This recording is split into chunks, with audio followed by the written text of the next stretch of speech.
All right. Hello, everybody, and welcome to another edition of the No Holds Barred Wrestling Podcast here on FTSN. I'm Bobby Melendez, joined always by Mr. Josh Kimmel.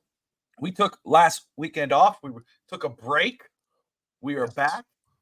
Kimmel, you were in Vegas. Oh How the yeah, hell was it, man? it was crazy, man. My first time in Vegas. I gambled day and night, drank day and night, smoked day and night, pretty much everything day and night. Woke up every morning with mimosa, and then my night with weed, soda. It was awesome. It was just a good time over there. Didn't lose any money. I am the rare person that was on the airplane with money in my pocket. So I was up Damn. every single day except for the last day I lost money, but it all evened out. So it was a good time, man. If you have not been to Vegas, go because it's a blast. One day I 1000%. definitely want to get out there. Did you you went out there for fantasy football, right? You were there for a draft? Yeah, I did a fantasy football draft Thursday at noon, which would be 3 o'clock normal time for me, and then we watched the game right afterwards. So it was pretty legit. Didn't so wrestling topic wise. Wednesday is when I flew in, and I didn't get any sleep the night before, and because I was too antsy. And our flight left at 5 a.m. Eastern time, and we were supposed to land in Vegas at 10:30 their time. So me and Dirtbag Dave were dead tired. Before I could even check into my hotel, Dirtbag Dave was already down $100 within 5 minutes. um, and then so we just ran the streets like savages, and I was like, "All right, let's go take a nap at our hotel." We stayed in separate hotels. It was 5 o'clock their time, and I turned on the TV, and I'm like, "Oh shoot, Dynamite's on! It's 5 o'clock." So I watched the Mercedes Monet thing. Then I took a nap, and guess what, guys? I didn't wake up till Thursday. I slept the whole night, and Dirtbag Dave gambled by himself. So I apologize, Dirtbag Dave. I could not hang night one in When Vegas. did you fly back? Monday. Oh, okay, Monday. good. I home Oh, 7:30 on Monday so Eastern it's time. not like you wasted any days. You could have slept in on Thursday and came out Friday and still had a great time. Oh yeah, we had a blast. Lost a lot of money sports. That's where I lost my money. Sports. If I didn't gamble on sports, I would have been up a lot more. Man, this weekend of the NFL was or week one of the NFL was ridiculous, stupid. But it Yeah, is what it it was is. crazy. It was crazy, man. And I have to ask you this though, and again, we're just about Vegas. I meant to ask you before the show, but since we're live, did you get a chance to go to the Zach Bagans Museum? No, because it was booked and it was too expensive. I'm so upset. Really? Yes, it was booked Damn. up, but I did go to the Hoover Dam, Okay. which was awesome. And I went to the Pawn Stars, which was awesome. I bought some things from the Pawn Stars people, but not them. They weren't there, of course. But I'll tell you this: that place was a lot smaller than you think. You could you can search the entire store within 3 seconds. It's the smallest pawn shop I've ever seen, and they make it look so big on TV. But it's such a cool place. I it was probably that and the Hoover Dam were probably the two coolest things I did because just seeing the Pawn Star shop was cool. But the Hoover Dam, it really puts in perspective how little we are and how much we can do if we put our minds to it. Like that place was massive. I've never been to a place like the Hoover Dam. That was cool. That's awesome, dude. Um, yeah, let's just get into this, dude. So much to talk about. We have our plate full, but we've got to dive into SmackDown last night. The new season of SmackDown on the USA Network, a brand new look, a new logo. Let me ask you before we get into SmackDown, the logo. How do you feel about the new logo? I'm indifferent. I just don't, it doesn't bug me as much as the music. Just want to put that out there. Okay. Remember back in the day, Raw is war, like move to the music, Yeah. Get you Now hyped. it's like NF, right? Like terrible rap music. Not that rap music is terrible, because it's not. I enjoy it. I enjoy Yeah. all music actually.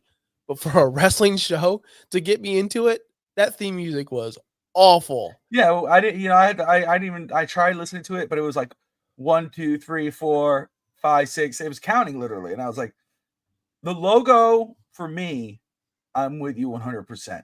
I'm glad you said indifferent. I felt indifferent at first when I saw it. I was like, is this really the logo? I'm like, I first off, I love that they did a new logo. It's like freshen it up. It Uh-huh. gave it a new feel to it, all that. Now, as the show went on, and I kept seeing, I saw how it was designed. I was like, okay, I could get used to this logo. I'm cool with it. Mhm. But I'm with you. I thought it was like it's not like the greatest thing. in the world. It's not like everybody, oh, this is sick.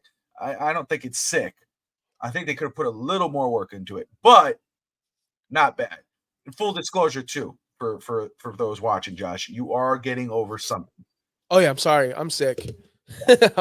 I've had a fever ever since I flew back home. It's because I know why, and I know why. This is not a weather talk, but if you've been to Las Vegas and you've been to Florida, the weather is hot each place, but here in Florida, you just can't breathe. And I think that's what happened. I was so in dry heat, and then all of a sudden, boom, humidity, and it just screwed me over. So I'm sick, people. So I apologize if I'm sucking on stuff. I'm not sucking on anything bad, just cough drops. Not like some people with Cody or whatever.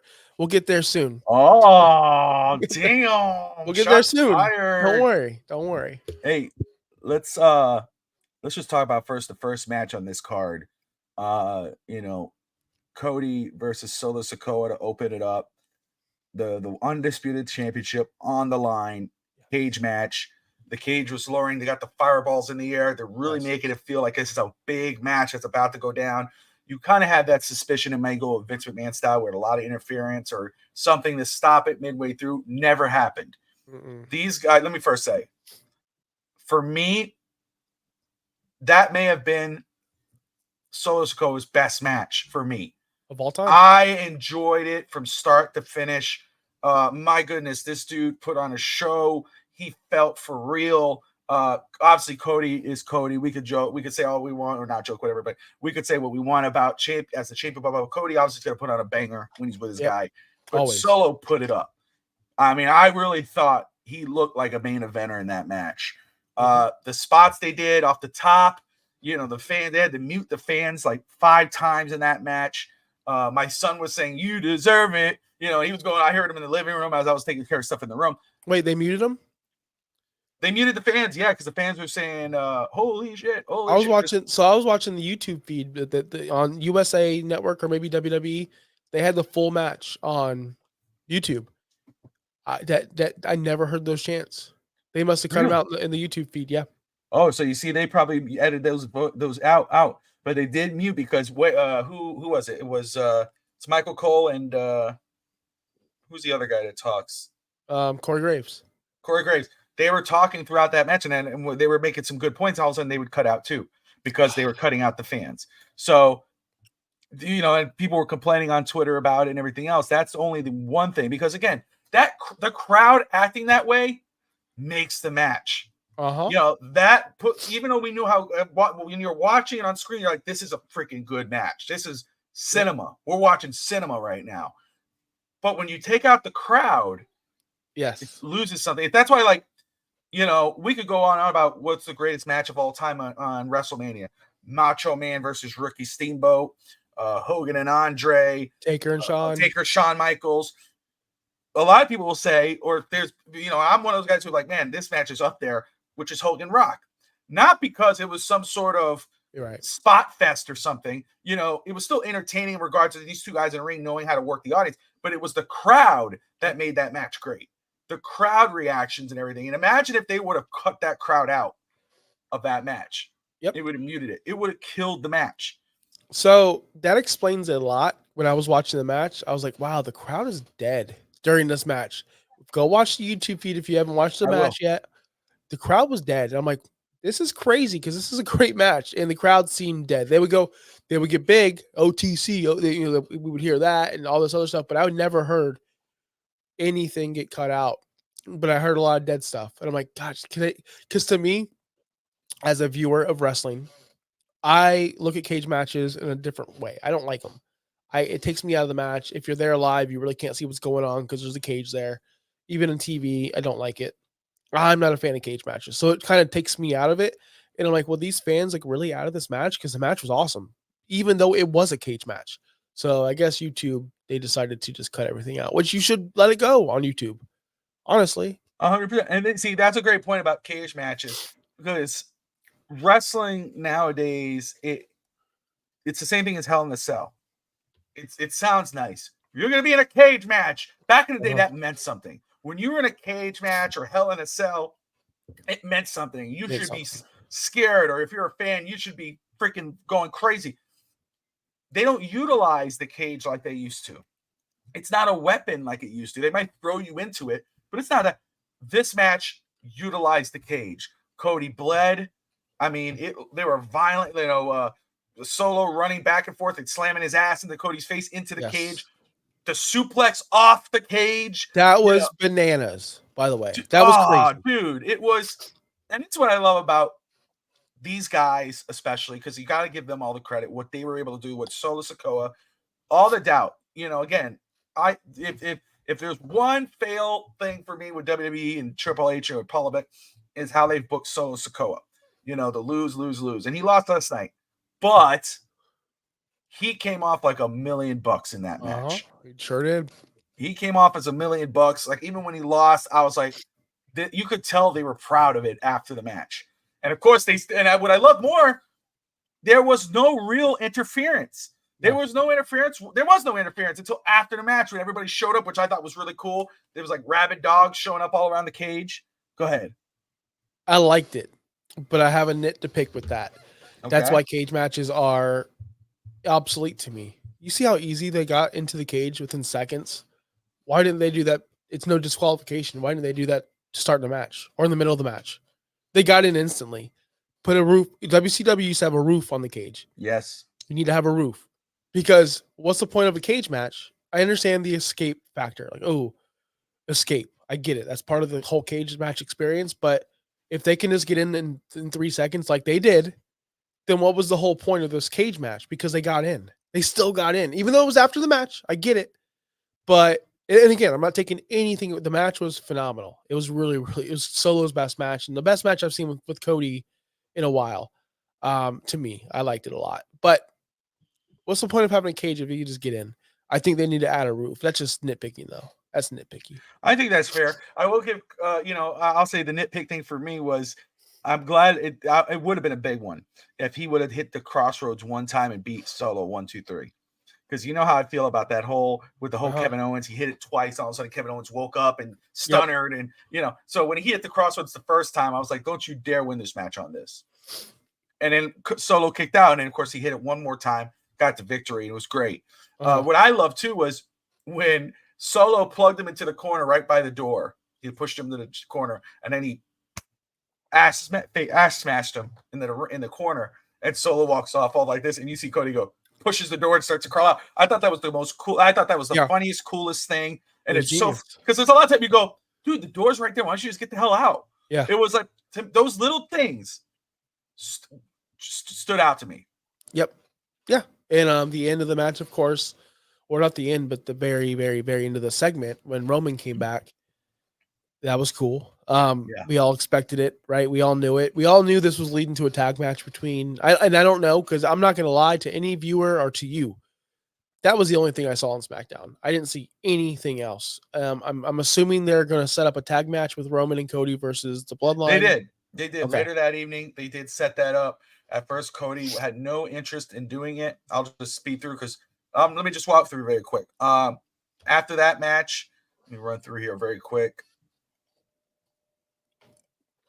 Yeah, see, somebody said here, the new SmackDown logo will take some getting used to. I agree. Wait, there's comments? I don't see no comments. I don't see no comments. No. I'm reading from what I pulled up so I could reference back to the show. Okay. Let's see here. I did not see the mention. I saw a little bit of Kevin Owens. He had a mystery tag team partner. It was a local guy, I think. Okay. It was so goofy. And then Randy Orton showed up and they defeated A-Town Down Under. They showed RVD, Vicky Guerrero. Yep. Imperium was there. Turncoats. Andrade and Carmelo Hayes took on each other again. That was a very good match. I think now they're going for the tiebreaker. Is it 2-2? It's probably no, it's 3-2 now. 3-2 now. Okay. Andrade at 1. Sharmell, Booker T, Teddy Long, Ron Simmons, Bobby Roode, Damian Priest, and Regal were all there. They're bringing out all the big guns. Yeah. And then at the end of the show, Cody Rhodes had refused to offer to team up with Roman Reigns for Bad Blood, Sikoa, and Jacob Fatu. Roman Reigns was out in the ring.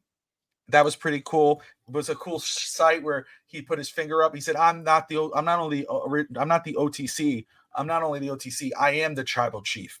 This is my ring. This is my company. This is my show. This is this. And all of a sudden Cody came out.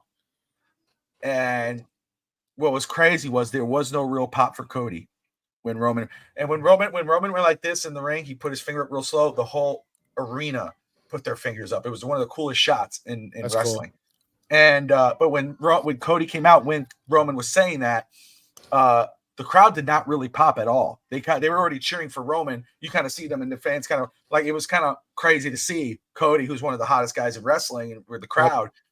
And Cody comes out and he goes, this used to be your ring. This used to be your show.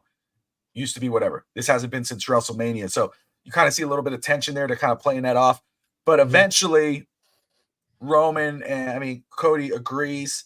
And so we're going to have Cody Rhodes and Roman Reigns taking on Jacob Fatu and Solo Sikoa at Bad Blood in one of the main events. Good. So let me ask you that.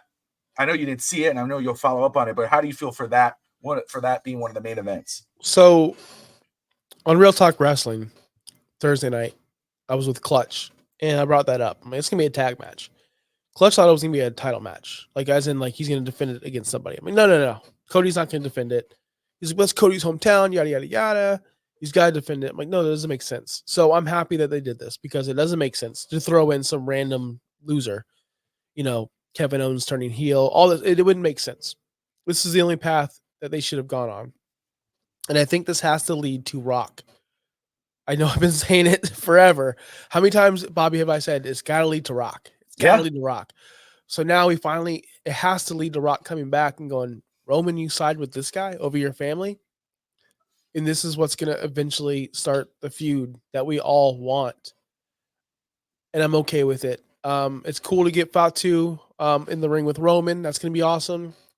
It's going to be a great, like, can they coexist, storyline, which they always do, which is excellent. Just don't lead. Who's the tag team champions over there on SmackDown? Is it the Solos? The Sikoa? Yeah, the Bloodline. The Tamatongos, yeah. Just don't put the straps on them. We've seen it too many times where, Stone Cold and Triple H or Rock and Mankind. We don't need that. We don't need these two megastars holding tag team titles. I have a feeling they won't do that because it's a new era and a new, administration. But I can easily see them doing that, which would be a mistake. But either way, I'm excited for this match because it gets Roman a match and Cody a match at the pay-per-view, and it means something in storyline, not just some random title match with Cody. And I like that you brought up how this could lead to The Rock, at least with Roman going like, dude, you tagged with him? Because I saw earlier today that somebody posted a tweet of Cody Rhodes opening up his phone this morning, and it's a picture of Seth Rollins sticking the middle finger. Like, and it makes sense because Seth Rollins would be like, really? You're tagging with Roman? Mm-hmm. So it's true. The Rock scenario could happen that way. Yep. So very interesting, and we'll see how it goes. Moving on, first off, again, everyone who's tuning in, whether Twitter, X, YouTube, wherever, we appreciate you watching No Holds Barred Wrestling Podcast with Josh Kimmel and myself. So, we're talking about SmackDown. We're talking about the current administration, current guys in the business. Logan Paul is one of those guys. He was featured on SmackDown in the opening, former U.S. champion. But he was in the dirt sheets recently. What's going on over there? Well, I don't know the details. I don't know the quotes, and I don't think I could say the quotes because Kevin Nash isn't really a man of he's not a wordsmith, right? He's not really a man of intelligence either. But we did have a situation where Kevin Nash, as he always does, went off on Logan Paul, called him not one of the boys. He doesn't do house shows. He doesn't travel with the boys. He'll never be one of the boys. He's getting paid like $5 million a year. Kevin Nash did not like this at all. And he went off and said it. And this is nothing new with Kevin Nash or old bitter podcasters. Dutch Mantel's part of it, Jim Cornette, all these guys, they all are. And we live in an era now where anyone can start a podcast. And these guys like Disco Inferno and all these guys, like I'm not singling anyone out, but they always do these shows, Eric Bischoff. And their main thing is usually to trash new wrestlers, which is odd to me. Kevin Nash went after LA Knight, called him a fake rock, right? Remember that? And now he's going after Logan. And Logan had the balls to actually go, I don't even know who you are, bro. Like, it was a great promo back at Kevin Nash. I think Logan Paul did a great job responding. Like, how could you say this to the guys that are doing what you did, Kevin? You actually wrote the book on make as much money as possible and do as less as possible. That's what you did your entire career. It's not show business, it's not friend business, it's show business. It's exactly your quote, or maybe it was Scott Hall's quote. Either way, I just don't understand. And I guess, you can expand on this as well. We live in an era where we watch ESPN or First Take or whatever, NFL Network, and we have professional athletes, rising up athletes, like, oh, Tua is this, or oh, this guy's this, or he's great. I mean, they have criticisms, but it seems like the old bitter podcasters, Kevin Nash, Dutch Mantel, they live just to trash the new era. And I don't understand the thought process. Shouldn't you be building up these guys in the business that you helped grow? It just doesn't make sense to me why you would go after a guy who's excelling, who honestly, when Logan Paul said, I don't even know who you are, do you believe that? Because I do. I don't think he even knew who he was. And because I'll be honest with you, Logan Paul is a better athlete and a better wrestler than Kevin Nash ever was. Period. I don't care. But Kevin Nash meant more for the business. I understand that part of it. Yes, that's true. Yeah. I just don't understand it, Bobby, why it can happen. And it does happen. This isn't the last thing. You hear, you just go on YouTube, Eric Bischoff, Mercedes Moné is not worth the money. It's like Doink the Clown did it to Kevin Nash.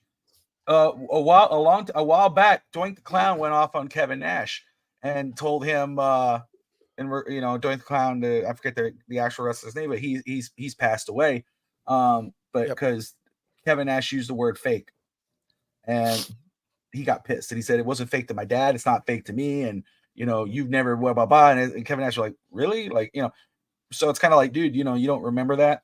You know how it is to have guys that have been in this business and to kind of call you out. Now, let me read some of the quotes here. This is from the Click podcast, or the Click This podcast. Kevin Nash had to say this about Logan Paul on not being one of the boys. And I have a suspicion as to what set him off. I think I know what set him off. But he said he's not one of the boys. Where would he learn that at? Where was he going up and down the road, effing talking about our effing jargon in the building? Everybody's in their own effing motor coach now. There's no effing interaction. There's no socialization. You don't become one of the boys just because you're around them. That MFer, from what I heard, he's making like $5 million from a limited, and those motherfuckers out there, they're making these they're out here making house shows. F you. I don't know. I don't give a how many people are following you. Paul responded with a video, said not a word. Very quick before I get to what Paul said. Okay, well, let me say it. Paul responds, I said, damn, who is Kevin Nash? And I mean that. I'm unfamiliar with this guy, which I think that's his problem. I'm not as versed in the WWE and wrestling as maybe I should be, as my peers are. But then how am I so much better than all of them? I don't have the answers to those questions. It is a question. I don't know how I could be the best in WWE, or at least one of the best. Like, I'm assured a top fiver, and I'm not even a full timer. And he goes on there. I could go into that, but obviously he tagged Logan Paul, but he was talking about the current wrestlers currently. That Cody Rhodes has his own motor coach now. A lot of guys stay in their own little bus and whatever. And now that I see the comments fully, I get it. What set him off? And again, I don't know for sure, but I believe it is. There was a viral clip. Hulk Hogan was on Logan Paul's podcast. Yep. And Hulk Hogan, I'm pretty sure you know where I'm going here. Hogan was talking about a story or something, and Hogan said, if this was a shoot, he was saying something, and he used the word, if this was a shoot, then I would blah blah blah. And Logan's kind of like, a shoot? And he goes, yeah, it's a shoot. And he goes, and which means it's, this is not fake. This is legit. And Logan's like, I don't know what that means. And you could see Hogan's face. He went, yep. He kind of looked at the camera like, you don't know what that means? So Hogan is one of the boys from back in the day. Kevin Nash is the same guy as Hogan with Hogan. Those guys back then, they know all those terms.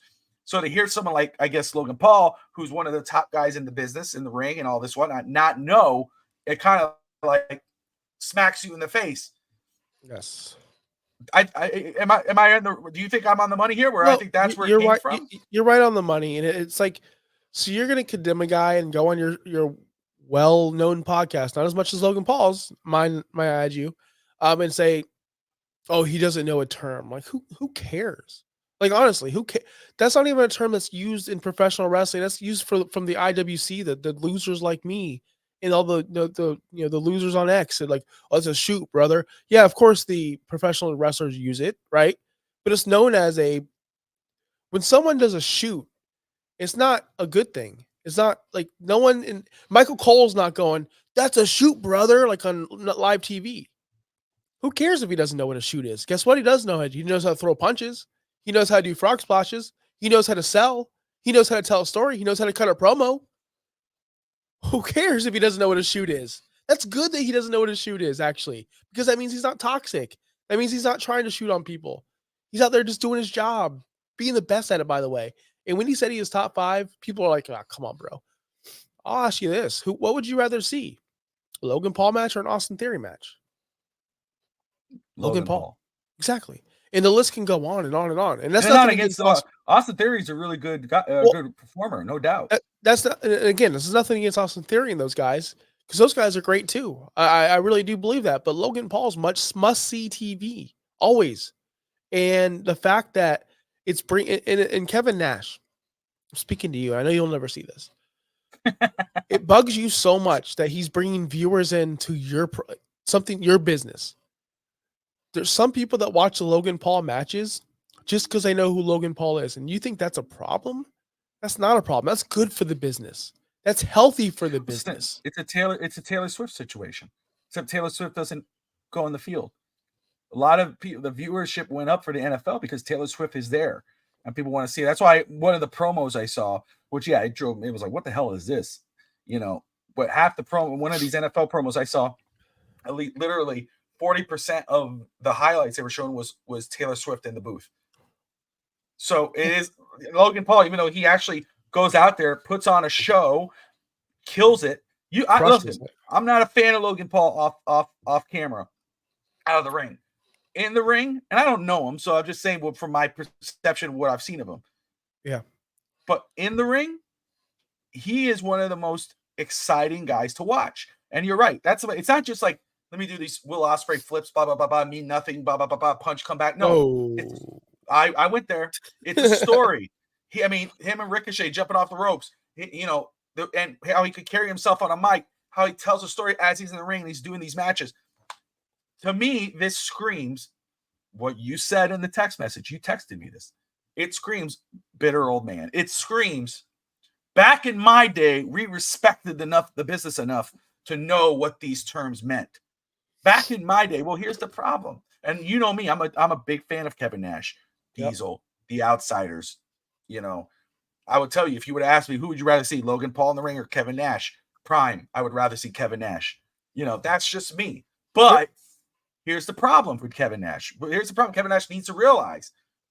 It's not your day anymore, bro. These guys are not like that.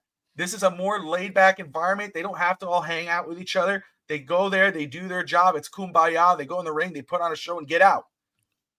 That's an adjustment for me because a lot of time I watch wrestling, WWE still is good at that. And there's some really killer storylines. But again, you see something as hot as AEW with some fans, and I watch it. It's not my bag of tea. Bunch of flips and random shit, and then walking out, and it's goody two shoes. But guess what? The day has changed. Wrestling has changed. It has evolved. You got to get used to the times. If you don't like it, go watch WWE. If you don't like Logan Paul because he doesn't know the terms, well, guess what? Then you don't have to look at him. Don't listen to him. Who cares? You don't hang out with him. So imagine. I'm sorry to cut you off, but imagine a football player. And we saw this with Steve Smith and Jerry Jeudy, right? We saw that. I don't know if you remember that situation at all. But imagine, let's just say like TJ Hushmanzada. Just throw out TJ, like an old veteran wide receiver. And he's just on his podcast talking about Justin Jefferson. We don't see that because they're smart. and because they're respectful and because they love the game. What if like TJ Husma, I would have had 1,800 yards a year if I had played in these Dan Marino. I would have thrown Yeah, for 7,000 yards if I had Mahomes, but they don't. Oh, Mahomes is great. This is great. They like to pump up their product. They like to pump up their history. They like to pump up their sport. But I feel like the wrestlers, not even just Kevin Nash, all of them, well, down the wrestling is line. about egos, right? I mean, it really is. Back in the day, it is like that. And even for today, there's a lot of wrestlers. Roman Reigns, John Cena, they all really do have look. CM Punk, he will say, man, I love the way wrestling is now. I love the way the locker rooms are. But damn well that dude has a major ego. He ain't gonna, But back then, I think that's what it has a lot to do with Kevin Nash. He's like, man, it's this different. Like this guy, that's disrespectful to me. But again, I would point out, remember when he called wrestling fake and what Doink the Clown said about him on one of the shoot interviews. And Kevin Nash was kind of like, really? I used that. Well, guess what, brother? Sorry to break the news to you. He went out, and I love listening to Kevin Nash. I loved listening back then more now. I think he's kind of, I pray for the guy because I know he's gone through some, his Scott Hall, his son, God bless him and all that. So and I like that he's out there and he's talking current wrestling, and we don't have to agree with him, but it is true. It's like, it's not, dude, who cares? Yeah, I'd laugh though when I saw Hogan's face talking and he goes, a shoot, brother. You don't know what you see Logan like. Like he's looking like, what's a shoot? And I just love, it was like one of those Curb Your Enthusiasm moments. I don't know if you're familiar with that show. It's one of my favorite shows. One of my favorite shows of all time. Yeah. Larry David, like if they would have just ended with Hulk Hogan going, you don't know what a shoot? Oh, and then Hogan did, and then you just see the letters go. It would have been perfect. I get it. I can understand how they could probably rub the old guys the wrong way because it's like, dang, dude, it's different. These kids don't know. But guess what, bro? That's what it is now. But honestly, they don't have to do all the territories anymore. They can just go right in. I'm not saying it's their job to do this, but isn't it like teach the young guys just teach them? But maybe that's the problem. Maybe the older guys in the company aren't helping the younger guys. And maybe if they had some inspiration, Kevin Nash, if he would have said, man, I'm really surprised that Logan Paul's been in this industry for 3 or 4 years and he still doesn't know what a shoot is or what a work is or yada, yada, yada. How is there no one teaching him? Why is Triple H not guiding him? Why are guys in the back? If he would have took that perspective instead of old bitter man, this would have been a whole different topic. But instead he just F words, and this guy's a clown and yada. Dude, put it in perspective. When you were just breaking into we've seen every match Logan Paul's ever had. We've seen it all. He's only been under 100 matches, maybe under 50 matches. He's pretty much brand new to the business. So Kevin Nash, cut this guy a slack. He's doing the best he can. And guess what? How many celebrities come into wrestling and do as well as he did? And maybe that's what he's mad about because he had to work so hard to get into the business where it just came natural to someone like Logan Paul. Right there. And that's why I was saying a lot of the older guys, and again, I'm not going to speak for them this is just assumption here, but my belief is a lot of these guys look at these younger guys and they're going, it's just like how sports broadcasters feel about podcasters. I had to go get a degree in broadcasting and I had to do this before I could go and talk in front of a mic. And, now they've kind of evolved. We had on East Century Boys with Alex and I, we had Zach Krantz on, and he was a guy from radio. And he said it. He admitted, he goes, man, back in the day, I was one of those guys who were like, man, screw these podcasters. Now he goes, man, I love podcasting. I love coming on the shows and talking with people, and it's the same thing as wrestlers, and it happened all the time too. And even though the older wrestlers before that, but, I get it. Taker, Hogan, Kevin Nash, Shawn Michaels, a little before that, those guys had to go through territories. They had to go through a farm system. They had to go get their earnings somewhere else. They had to go, it wasn't where they got a big check. Like Austin talks about, he had to go work for a little bit of money here, only to have enough money to pay for gas to get to the next show. Guess what? These guys right here, they don't ever have to worry about that. Unless they are, just starting out at a school and they're doing it right next to their house. They find the closest one to their house. Then they go do a couple indies, and then they go and and once they sign those deals, they're not doing what you did. It's not what it was back in the day. You know what? And it's because of you that it's not like that. So I would, if I'm in their shoes, I'd be like, you know what, man, I can't believe he doesn't know what a shoot is. That's crazy. It just tells you how this business has evolved and how these guys are not what we were. And it could bother you, I guess, if you don't know the terms that it's going to, but I would say, do you know what? I know they're not doing house shows. I know they're not doing this. But damn, we had a lot to do with that. The reason why wrestlers are paid as much as they are today is because Kevin Nash and Scott Hall started that. Yep. They weren't getting, Vince McMahon was not paying that. He wasn't doing that. Eric Bischoff did. That's how he was able to get them in. And then they said, hey, whatever money everybody else makes, we're gonna get paid as equals. You got to raise our contracts up. So they never had to worry about who was coming into the business because they kept going up. They signed Bret Hart, the money went right back up. Yep. That's why wrestlers like Logan Paul and these other younger guys who may not be on the same sphere as in regards of wrestling immortality like Kevin Nash is, but they're getting paid way more than he ever did. It's because of you. So don't hate on it. Yep. Appreciate it, dude. That's the same thing. Like, right, the majority of wrestlers, not all of them, but we know, they don't look at Hogan fondly anymore. And wrestling fans in general don't look at Hogan fondly anymore because of off the out of the ring shit and everything else. I get it. And Hogan tries to keep saying the same, in regards of trying to be cool about it and not go on the wrong side of it. But at the same time, everyone recognizes it could be anybody in that ring, whether you like him or hate him or whoever. Wrestling wouldn't be where it is without a Hulk Hogan. Now they're taking it to a bigger level. Roman Reigns has taken it to a bigger level. But it's like, don't hate on that. Not the thing that Hogan did. I'm talking still Kevin Nash. But think about it. Go, damn, dude, I did that. I'm the reason why it's like that today. That's cool. Yes. So they don't do that. It's they look at it like, that's bullcrap, man. Like, how do you not know? How do you not hang out with the boys? Hey, they have their own boys. Logan Paul came into WWE with his own group of guys. Yep. He ain't making friends. I mean, I'm sure he made some friends. The LA Knight stuff bothered me the most, more than Logan Paul, because Logan Paul is an outsider. He didn't grow up I can understand wrestlers being kind of like, the hell is this? The LA Knight thing bothered me the most because LA Knight did go through all that. He did work himself up. He did build himself up. He made that character not start in WWE. You're the one who pointed out it started in TNA under Eli Drake. Thank you, Eli Drake.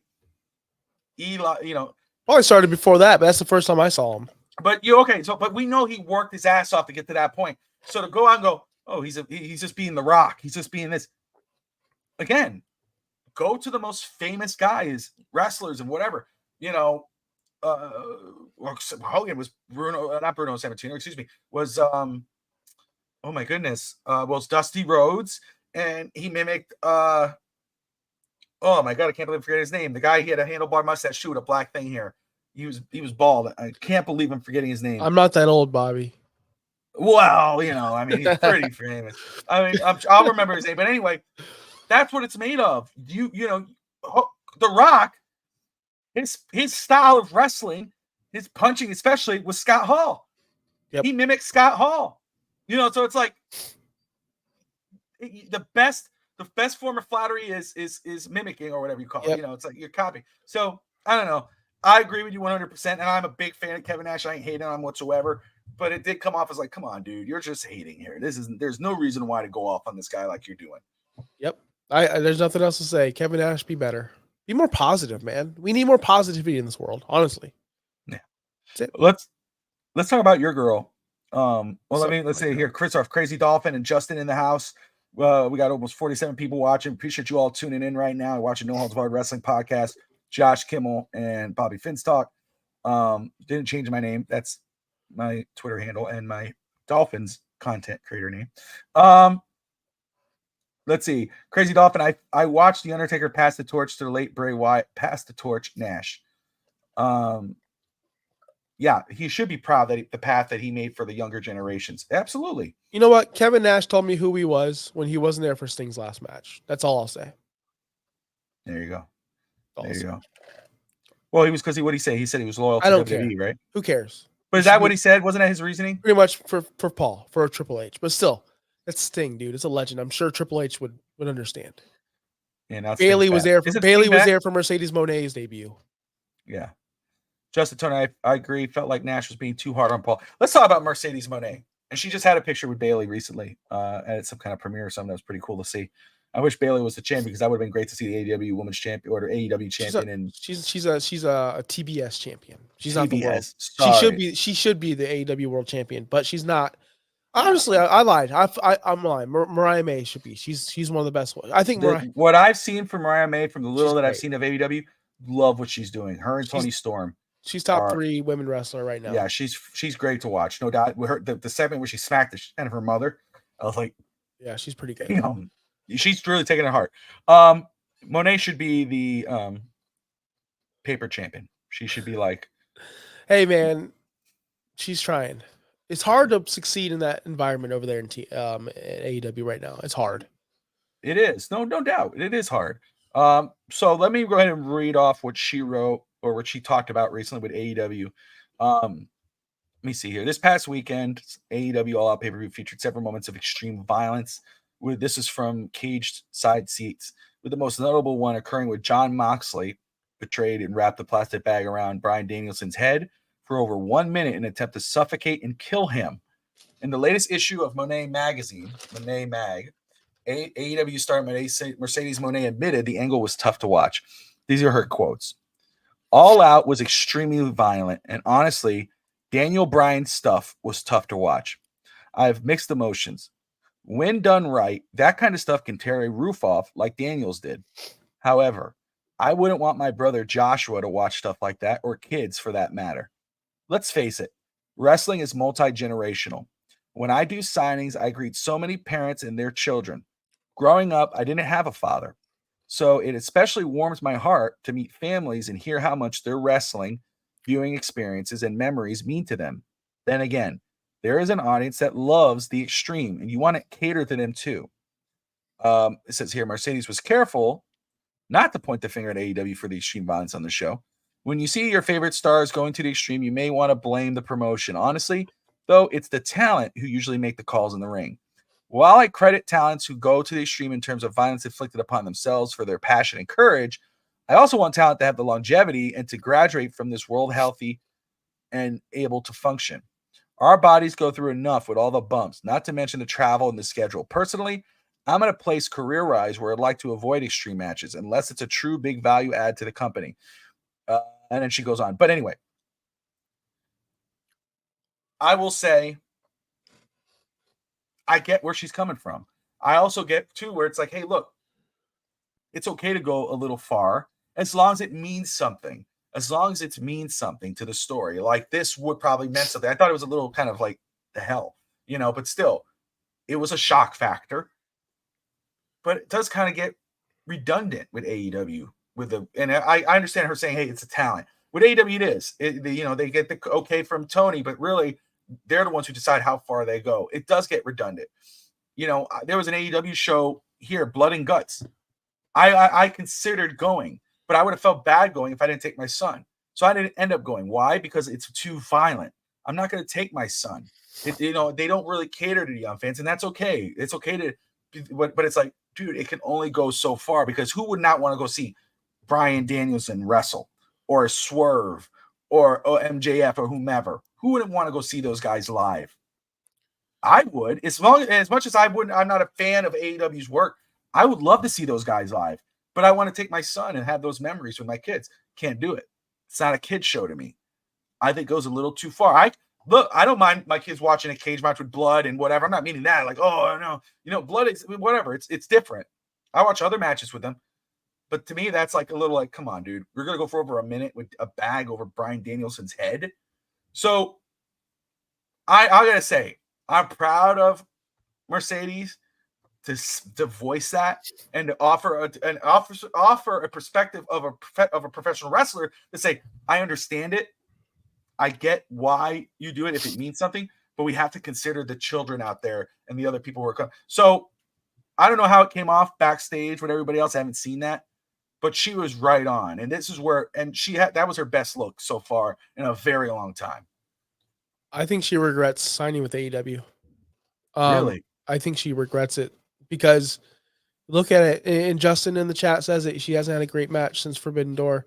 Who she worked with? She's worked with straight up bums. I'm sorry. She is not good. She is not a good wrestler. There was a time in AEW where Sheeta was a good wrestler, but that's before they had a Mariah May and Mercedes Moné and good wrestlers. Sheeta's trash. She is. That match was an embarrassment, and Mercedes hasn't had a good opponent. Look at the people in WWE. You can go 15 deep women. You can go to NXT Yeah. and find better talent than AEW has right now. She's wrestling people like Sky Blue, who doesn't, she's like 19, 20, has no idea. Talk about not knowing anything about the business, Sky Blue, and Julia Hart, all these young women. And now they can aspire to be something good, but they're just not there yet. They're not on the level of Mercedes Moné. That's besides the point. Let's go back to our comments. You listened to me on Real Talk Wrestling on Thursday. I was way more animated about this, and I'm not going to do it here because I'm sick. But it's an embarrassment. It's a truly embarrassment what they did on All Out. And that's with the women's match with Willow and Statlander. Such a great story. How to get, I sound like Jim Cornette, but how to get down to the outlaw, cowboy nonsense backyard. We don't need that so much. We don't need it.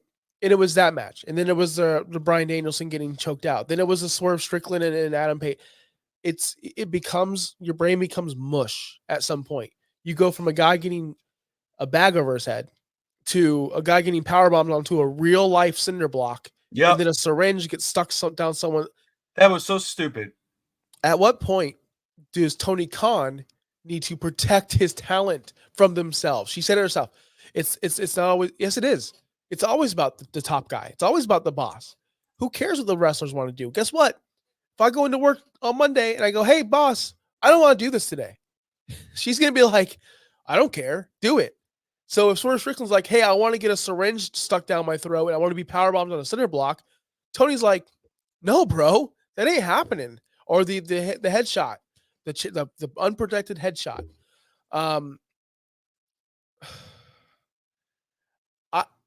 For the kids, I have a 6-year-old boy. I want him to be in wrestling so bad. I want him to get involved. I want him to like it. He doesn't like it yet. He'll know it's on, but he doesn't really like it yet. He's only 6. How can I show him? Because I love Will Ospreay. I love MJF. I love Mercedes Moné. I love the Young Bucks. I love all these guys.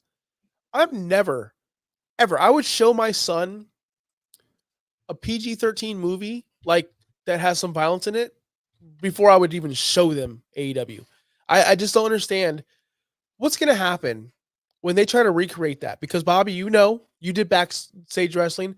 I used to, when my parents would go away to do whatever they did, we brought the mattresses in the front living room, and we used to just triple threat matches with me and my 2 brothers all the time. RVD stuff, you know, jumping off the couch.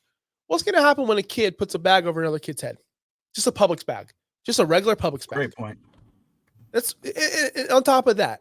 You're working for a freaking TV deal so bad. Your ratings are an all-time low. Your attendance is an all-time low. We just saw TNA. Was it TNA? Somebody just got a deal on CW and they canceled them because they had a cocaine spot on their pay-per-view. So nope, we're not doing this anymore. Remember that? That was like 4 or 5 months ago. What are we doing? TBS will see that and go, wait a minute, you guys are promoting choking people out with plastic bags? You really want how are we going to sell this to advertisers? Do they not think over there in AEW? Do they not understand the impact this has, not only to the viewers, but to the advertisers, to the TBS, to TNT, Warner Brothers, HBO Max, all this stuff that they want to get onto? They're just shooting themselves in the foot week after week after week. And I just don't comprehend it. I know that was probably a John Moxley idea because John Moxley's freaking brain dead, moron. How are you trying to get viewers? Are you just trying to be the most outlaw mud show, moronic television show on TV? Because that's what it feels like right now. And I'm really upset because I've been invested since day one. And I know Justin Toner in the chat has too. And I know a lot of people have been invested since day one. And the decline of AEW is just sad to see because they have so much talent and so much potential. And they keep on doing bonehead stuff like this. And it to me as a viewer, I think it's sick. I don't want to see that. I'm glad I didn't spend $50 on this. If I did spend $50 on this pay-per-view, I would get a refund. I would. I'd be one of those old dads. I'd be writing letters and I'd be trying to get a refund because it's pathetic. I don't know how other people feel about it, but that's how I feel. Yeah, I agree with you. And it's so true. You know, you don't think, because there are, you know, despite how many times you could tell a kid or a teen or whatever, don't try this at home, they're going to do it.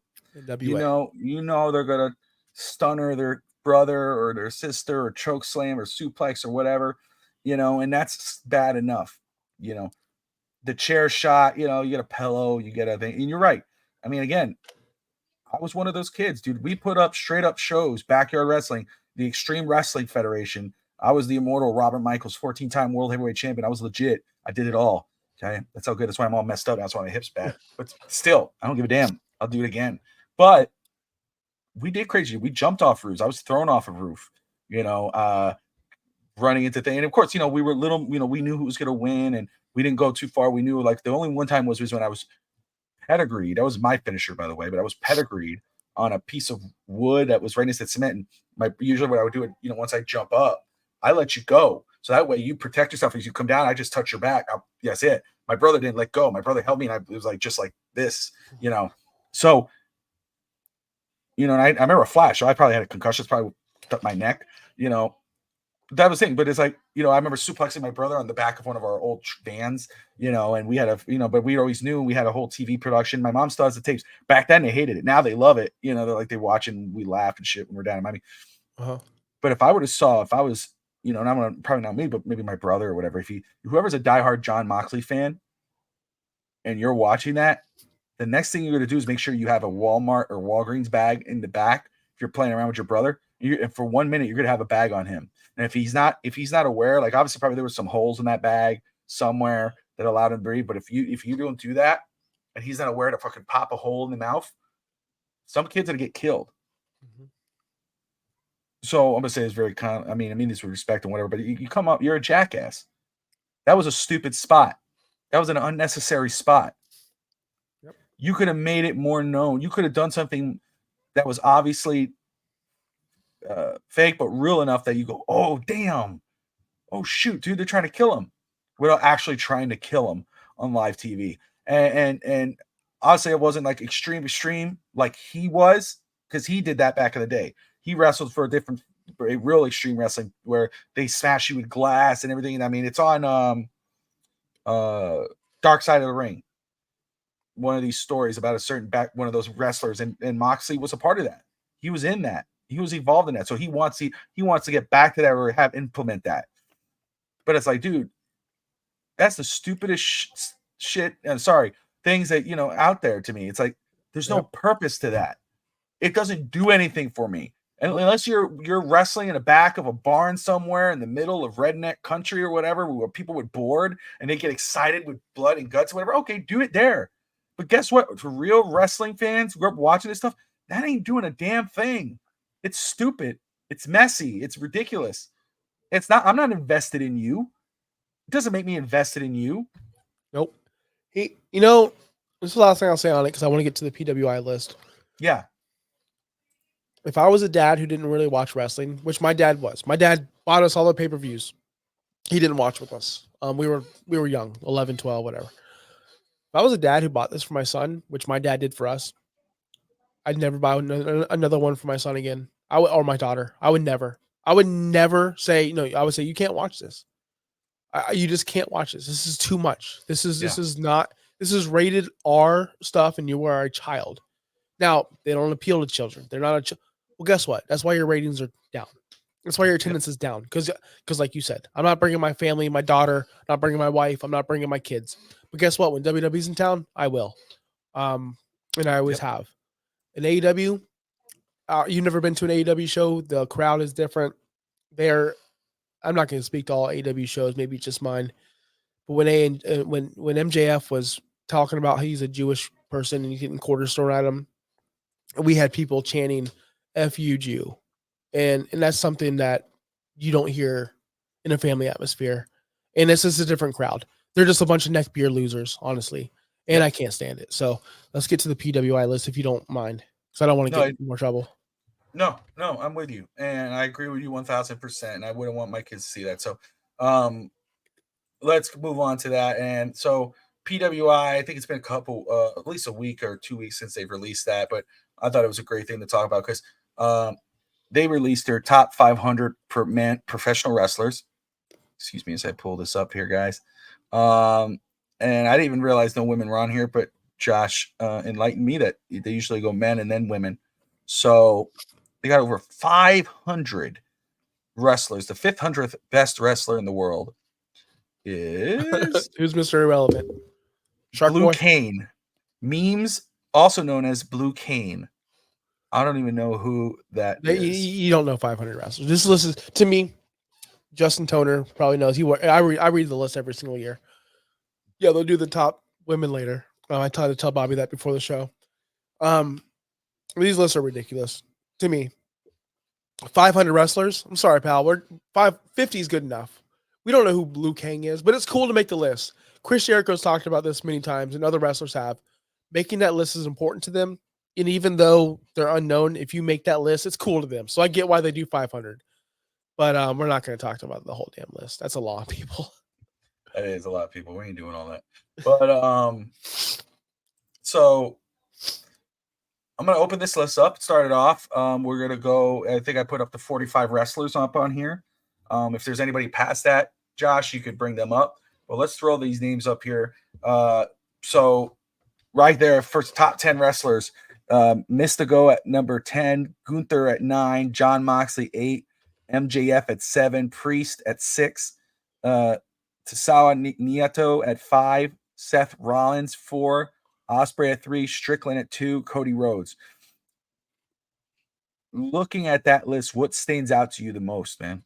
At the top 10 at least. I mean, okay, I'm not going to be too nitpicky on these guys because I do like the guys I'm going to call out. Mark Briscoe at 31's a complete joke. He doesn't get TV time. He doesn't do anything. He's just there as a comedy act, which is cool. I like to see Mark Briscoe, but that's just, well, why is he in the top 30 over guys like, this list to me is always crazy because they want to appeal to the independent scene as well and the unknown wrestlers as well. Like, look at Mustafa Ali. Really, 19? Vikingo. When's the last time we seen Vikingo do anything besides nothing? Seriously. Yeah. Like, Jey Uso understand. Really? Jey Uso under Moose? Jey Uso is one of the most over. So these lists to me are always ridiculous. Always just whatever. They don't mean anything, but it is cool to look at. They always get like the top 5 right, I feel like, or the top 10. That's fine. But after you get past that, like, really, you think Alex Kane is better than LA Knight? You're out of your effing mind. LA Knight has drawn more money and more people in one show than that guy has probably all year. But I guess it's not about that. It's about wrestling ability, and I couldn't tell you what else. And I must sound like the old bitter guy right now, but I just can't. These lists are ridiculous. You're trying to tell me Mystico is a better wrestler than Drew McIntyre in 2020? You're really trying to tell me that, people? Whoa, what? So, okay. So what are your thoughts on this list? Okay, so now as I'm really looking at it, and again, full disclosure, there's some of these guys that I don't know who the hell they are, compared to, I know the majority of them, but I don't know all of them. McIntyre being at 13 is a crime. Sami Zayn even being at 12, I think is a little low just because of the year he's had. Roman Reigns against Roman Reigns with Gunther, the type of matches. What's really cool to see is Damian Priest at 6. That's cool. That is fair.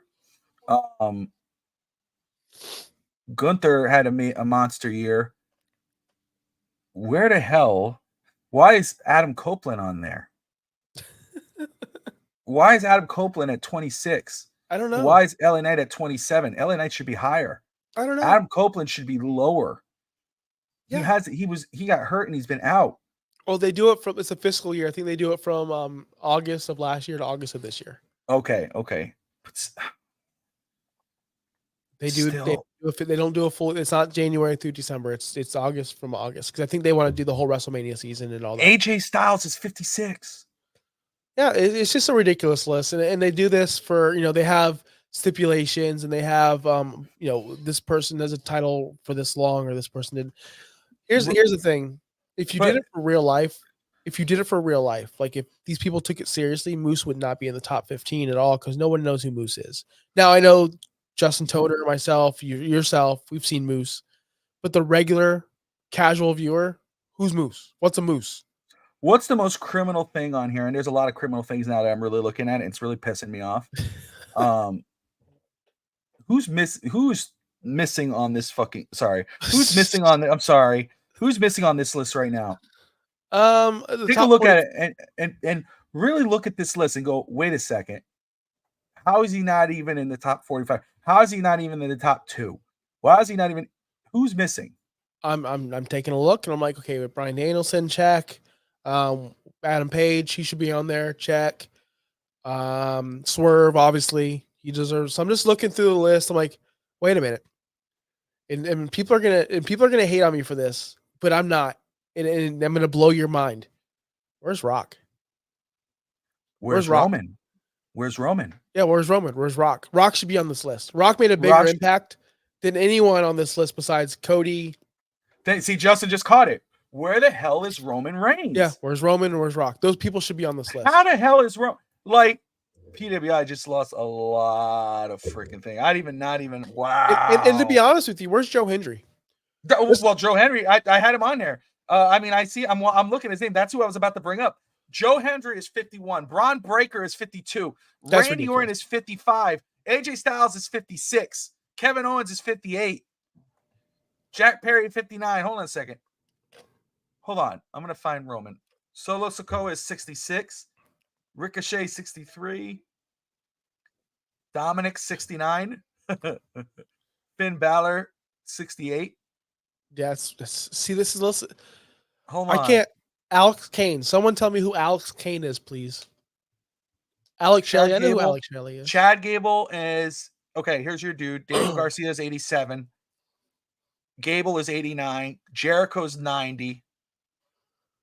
Fatu is 94, which I can't argue that because he just showed up on the main stage. Darby Allin is 97. Darby Allin was part of one of the hottest storylines in wrestling, tagging up with Sting for half a year. How the hell is he not? Okay. Where is Shun Skywalker? What? Yeah.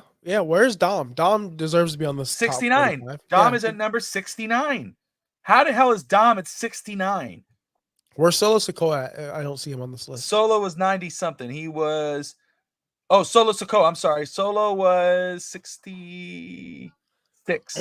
Okay, so one of the top. So Jey Uso's? That honestly, to me, I understand. Like, I get what they do every year. They want to put these no-namers, Josh Alexander. I know who he is. They want to put these guys on here to broaden everyone. Okay, who's Cruel? 39. Well, let's go look up who it is. I get what they're doing. I understand it. But let's be realistic. Anyone besides AEW and the WWE guys should not be in the top 50. I'm sorry. Now, there are some exceptions, like Naito. I know who he is. He's good. He's very, very good. I think he deserves to be in the top 50, not 5. Sorry, not 5. He's not that good. If he was that good, he'd be in America. He'd be in WWE. That's just maybe I'm just being so an angry Logan American. Logan Paul's at 37 too. Yeah, I saw that. That's fine. Okay. Ray's at 55 or 45, excuse me. I have not seen Roman Reigns. He is not on this list. But why not? Why is he not on the list? Wasn't he number 1 last year? I feel like he was. Anyway, can we get to Cody? Yeah. That's the biggest question. He got 1. Does he deserve to be number 1? Is he the number 1 professional wrestler in the world, as stated by this bootleg ass list that has lost all? Like, I'm ashamed for even bringing this list up. I'm not dogging you, Bobby. I'm just asking. Is this the first time you've seen this list, like a list of PWI? This is every year. This is literally every year. No, it's not. It's the first time I've really looked at it because I could give a shit because I have my own. But and I saw Cody there, and again, it is an argument. Cody, yeah, you could argue Cody's the number 1 guy in the world. But my thing is he though? And now the answer is easy. No, he's not. It's Roman Reigns. Roman has been the hottest storyline in professional wrestling for how many years, especially this year. If you're going from August to August, as the undisputed champion, everybody wants to beat him. You had the hottest storyline with Cody Rhodes. Even when he was outside the ring, everybody's saying, OT, bring him back. He's not even there. He said, how he's not even, he should be 1 and 2. If you were to put Cody number 1, you put Roman number 2, okay, I could live with that. But he's not even in your top 500 wrestlers. So I don't mind having Cody at 1. I actually don't mind. My biggest thing is, why is Swerve 2? I love Swerve. I was banging the table for Swerve for the past 4 years. You have. I know that. You told me about Swerve a while back. I love Swerve, but there's no way he should be number 2. Ain't no way. If anything, number 2 should be set up for either MJF or Roman. The top 3, in any order you want to put them in, should be Cody, MJF, and Roman. That's the top 3, period. The fact that, like that. MJF is 7, kind of slap in the face. Yeah, let me bring this back up for a second. Yeah, the fact Let's that look at the top MJF 10. He should not be behind Damian Priest. He should not be behind Naito. Definitely shouldn't be behind Rollins. Ospreay, I can see, but MJF's a better storyteller, better on the mic, better professional wrestler, in my opinion.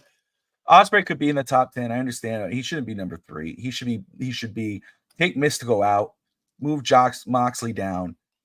I'm not going to disrespect Niatu because I'm unfamiliar with his game. I'm sure he's great. You know, really is it Naito or Niatu? I want to make sure. I call him Naito. That's what okay. I call him. I know Will Ospreay what he could do in the ring. Outside the ring, as a character on the mic, he just does nothing for me. He's unbelievable, whatever you want to call it. Unbelievable. I'm not saying he's unbelievable in the ring. He's unbelievable on the mic, and by that I mean like I'm gonna get you, and I was like, no, you're not. Go gymnastics your way out of my damn way. You know, Swerve Strickland. I know how hard you've been pushing him, how high you are on him. But as the champion, AEW did him no favors. Nope. He did not draw eyes. He's in a cool storyline now with Hangman. Well, he's been in that storyline ever before he was world champion. Well, it's kind of picking up now. I mean, in regards to the house burning down and shit. And, you know, that might put him up here. But he's not above Roman Reigns. He's not above MJF. MJF's another guy who, when he first off, he had a killer run as the AEW champion.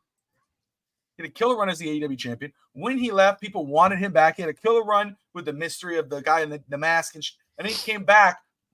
Epic return, epic crowd noise. It was bigger than Swerve Strickland. It was bigger than Will Ospreay. It was Triple H, Rock-like, screaming crowd.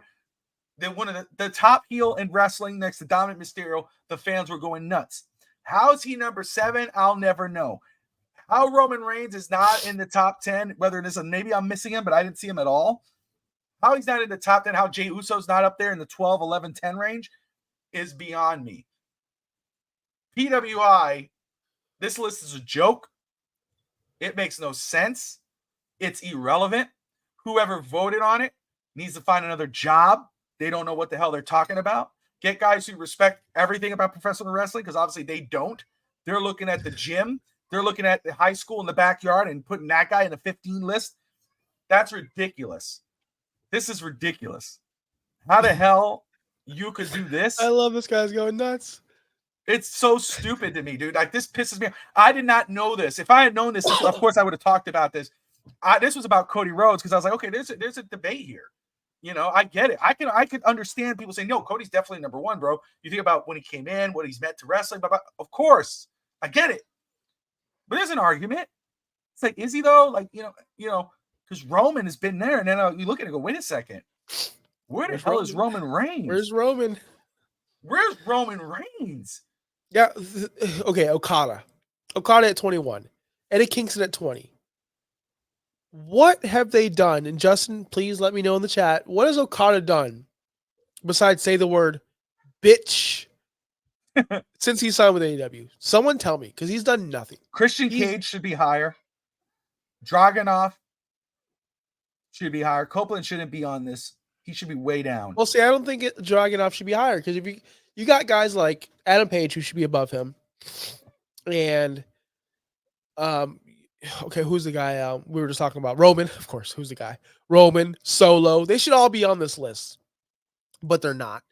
You got to think about guys like Santos Escobar. He should be above some guys like Kojima. Santos Escobar, for sure. Legit, yeah. Yeah, he should be somewhere up here. I don't know where he is on the list. There's just so many guys that but maybe is it because we watch them on national TV week after week, whether we don't know who a Moose is like that. Well, But are you taking that into part? respectfully to Moose, we know he's TNA. He's been the TNA world champion forever. He's going to retire with TNA. He just got a contract. I've watched maybe like 2 matches ever of him. He doesn't do that, but I get it. And again, you do have to take that into account. Like, okay, if they're watching all these guys and they're making these decisions, but it's like there's no excuse to put Adam Copeland at 26. And I love Adam Copeland Edge. I'm a huge fan of him and what he's done in his career and everything else. Rey Mysterio still doing it, still killing it, whatever. But is Rey Mysterio really 45? Nope. If you're gonna put a Mysterio there, it should be Dominic at 45. Where's CM Punk? Where's CM Punk? I already left the list. That's okay. Now I know he was injured most of the year. I get it. But CM Punk has made a bigger impact in professional wrestling over any of these guys. CM Punk should be literally top 40 easily, even if he was hurt half the year. Because of what he did when he came back, there's not a bigger star in wrestling. Roman is probably, but CM Punk should be up there as well. Easily. And I'm not a CM Punk guy. Well, I am now. I'm a big CM Punk guy now. But you get my point. Like, to me, a list like this, top 50, if you do I mentioned sports a lot tonight. If you do a top 50 receiver list, I'm not going to the flag football league. Yeah. I'm not going to the CFL. That's exactly what this is. Like, let's be freaking real here, bro. Like, come on, man. Like, I'm sorry. Look, if you would have had Roman on that list and you would have had Kroll, whatever the hell that dude is, on there, I don't even know. I looked him up. I couldn't even find him. I saw some random ass indie wrestler. If you would have had Roman on this list and so whatever, maybe, just maybe, I would have said, okay, I have to do some homework on some of these guys. And maybe I do. But you don't have Roman. Why is Jey Uso at 17? Why is Drew McIntyre at 13? McIntyre has had a monster run. And that didn't just start with CM Punk. Moxley should be off the top 10. He should be down the top 10. Oh, yeah. He's terrible. John Moxley's one of the worst wrestlers I've ever seen. First off, I got to get, giving Damian Priest the respect at number 6, I will give you credit for that. He has made such a jump in his career. I love that. I'm down with that. Seth Rollins at 4, I respect that. Swerve Strickland at 2 over Roman Reigns or Cody Rhodes or MJF. Who the hell made this list? Hey, Bobby, remember that Vikingo match that was awesome? Oh, you don't? Oh, okay. I was about to say, did I miss something? Because I didn't see that, motherfucker. Exactly. Who is that, bro? Like, again, it's like, well, that's you guys. You guys aren't real wrestling fans. You don't know that guy who wrestled at the Subway. Oh, no. It's like, no, I didn't. I've seen Vikingo. Vikingo sucks. I've seen Vikingo. It's terrible. He's an AEW and he's all around. He's just a guy who comes in, does a bunch of flips, and he's nothing. He's literally a nothing. See, that's what I hate. This is my thing. First of all, I'm a huge fan of the Rey Mysterios and whatever, the flips and whatever, Eddie and Psychosis and Juventud Guerrero growing up. I loved watching those guys. But, they told a story while they wrestled. This is why, when I see an Ospreay match and, when I have the ones that I've watched, there's some of them like when he's afraid to do that pile driver. And, I like that. I like that kind of character development. I like the story you had with MJF. So I see growth there. But when you tag a video of me, there's people who tag videos and send me to, and him and Ospreay or him and Ricochet are basically bouncing around each other, doing random hit each other, fall back, jump back up, and they're clapping. Oh my God! Oh, yay! I didn't come here to see SeaWorld. I didn't see a bunch of flipping dolphins. I'm here to see I'm here to see wrestling. Wow, you're here to see WWE. You just said I'm here to see WWE. That's what you said. No, I was saying wrestling. Don't see WWE. No, I was gonna say wrestling. No, but come on, man. Like, that's goofy as hell. That doesn't put you in the top 10. No, Will Ospreay has been a very good storyteller. Will Ospreay has been a very good storyteller since day one in AEW. He's done a good job. Now, is it clunky? It's clunky. He's a babyface with a heel manager, with a heel best friend. I get all that. But the stuff he did with MJF was really good. In the stuff he's going to... MJF is carrying him. I don't like that. I saw that. Your face. Woo! I like Will Ospreay. He deserves top 5 easily. Because Well, again, you don't honestly, watch him even enough. outside of everybody knew who Will Ospreay is before he even made it to AEW. Let's be real. Okay, I'm just saying what I've seen of him. I've seen some of the story with MJF because I'm a huge fan of MJF, and I like what I've seen from Ospreay in terms of character development. I agree with you though; it is clunky as hell. There's a mess there, but I think that he's in a good storyline because that's going to bring out the best in him in regards to as a character. He's in a terrible storyline now. Now he's the number 1 contender for a tag team championship. I did not see that. Yeah, against the Young Bucks. It's terrible. It's honestly terrible. That's awful. AEW. Anyway, I apologize to our viewers for showing this list. I should have done my homework. I only saw Cody Rhodes at number 1. I was like, oh, this is going to be fun. Yeah. If I did not see Roman on that list ahead of time, I would have told Josh, we're going to do our own top. Well, we are. We are at the end of the year. We are going to do it at the end of the year. We're going to have best wrestler, best female wrestler. We're going to have the top 25. We'll have the best feud. We're going to do our own awards. We're trying to do that, and that's going to be a lot of fun. But still, this was ass. So I'm pissed. I'm living my life right now, watching someone see a whole and this is nothing against you, Bobby. I'm not Kevin Nash over here going, come on, brother. You don't know the PWI list. This is every year. And this is everyone's reaction every year. And this is so much fun to see it unravel with you for the first time. Like, this is your first time seeing this. Well, I've seen PWI. I used to buy the magazines, but this is criminal, dude. Like, that's ridiculous. That list, somebody, they probably took someone off the street and said, hey, man, we're going to give you a job. He lied on his resume and voted that list. No disrespect. I'm happy you got the job, but you did a terrible job at this. I mean, this is bad.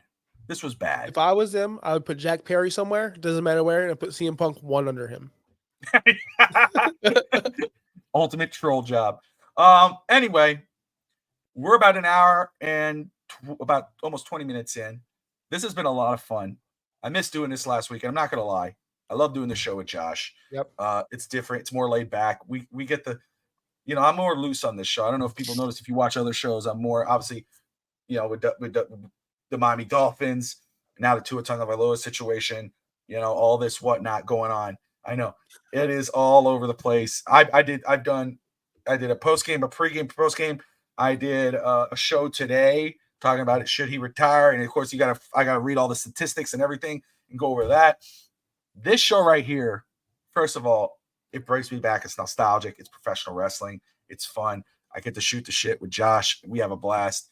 And a lot of times we see things a lot differently. So that's even a lot more fun because we call each other out. So, Josh, I'm happy to be back with you on this week, brother. Missed you last weekend. I hope you feel better so you're back to 100%. So we can talk about when Charlotte finally comes back, how great she is. The best. And, Andre, her husband, is really killing it. I'm proud of him. So, all around, that family's legit, man. I'm so glad they are. I'm so glad I made it to the show. I almost called in sick. I'm sweating bullets. I'm about 100-degree fever right now. I don't know if you guys can tell. Did you guys hear me cough? Because I've been muting myself. Okay, good. You're doing good. Yeah, you're doing good. Okay, good. And I want to say this. Charlotte, when she does return, I can't wait to see the robotic talking version of Charlotte. It's going to be so awesome. And I do want to bring this up before we log off. Thank goodness Raw is only 2 hours remaining till Netflix. Thank goodness. Yep. Thank goodness. Hey, if they did that for SmackDown, if SmackDown was good and it came off, the presentation was killer. I'm excited. Hopefully they keep up with that, and I think they will. But if they did that for SmackDown, Raw and Netflix is going to be explosive. That's going to be off the chain. That SmackDown yesterday got me excited for Raw and Netflix. I cannot wait for see what they put up for that. But that's Josh Kimmel. I'm Bobby. We appreciate you watching No Holds Barred. Join us next week for another episode, 8 p.m. Eastern on Saturday. And have a good night.